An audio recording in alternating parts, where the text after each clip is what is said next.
Just trying to get out of town.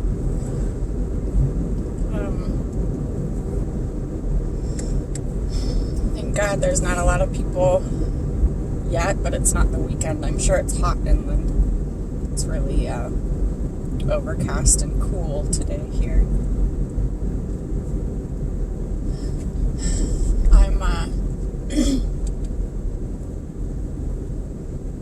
I'm already feeling myself get super, super prickly. Getting a couple gallons of gas because it's goddamn $4 for a gallon of gas. I'm not gonna put 10 gallons in when I can go to Astoria where they actually offer a discount. Whatever. It doesn't end up being that big of a deal of savings. It's still horseshit that I live in a tourist community, so wherever I go to get gas, it's going to be way more expensive than it ever needed to be.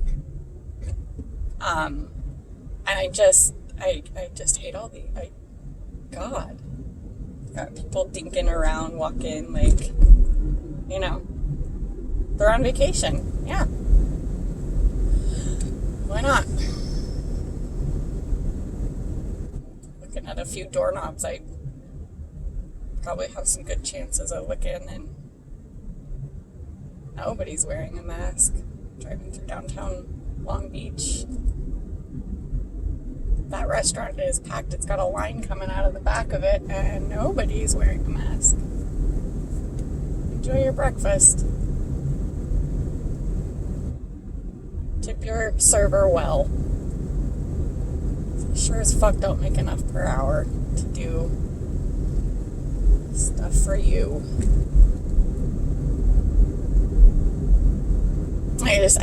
For whatever reason, it makes me think of that jackass that introduced the Y chromosome to my mom so that I could be given the gift of life. And I wonder, like, what was the environment or the cultural environment that my biological, father and my mother, grew up in. And I think it was Eastern Oregon. Okay, Oregon is a state where for hundreds of years it was illegal to be black in Oregon. So there's that. And everybody in that, in Union County was already a Christian. So there, how else do you artificially fluff up that ego and artificially meet that need for self-esteem and respect? Well, you judge other people based on their choices or how they meet their needs, or, you're all already Christians. So the next best thing to point fingers and draw that smokescreen morality line is work, or how much money you make, or all these bullshit arbitrary things. Domestic violence wasn't a word in the vocabulary when they were growing up and into their adulthood.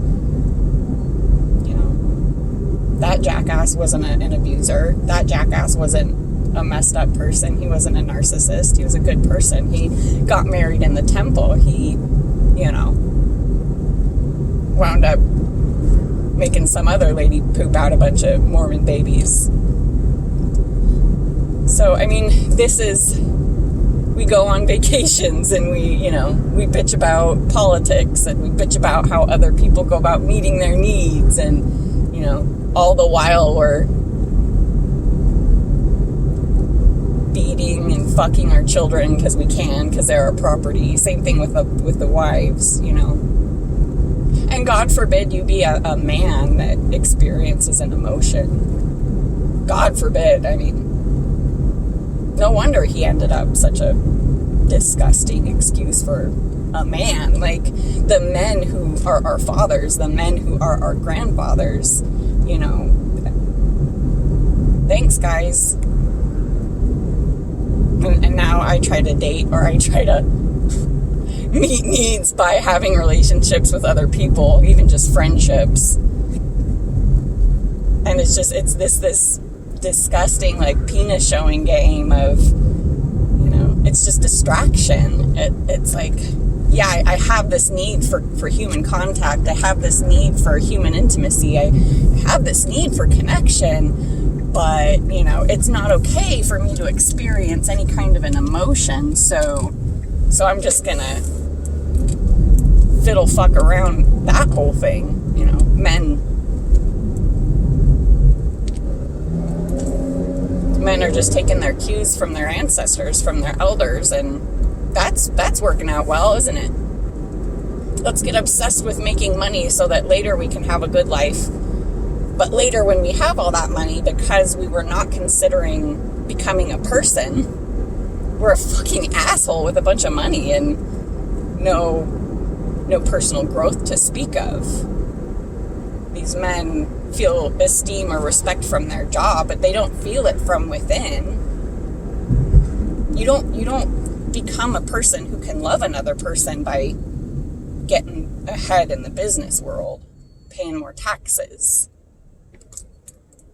You're not a morally superior person just because, you know, you're better than your neighbor at meeting your material needs.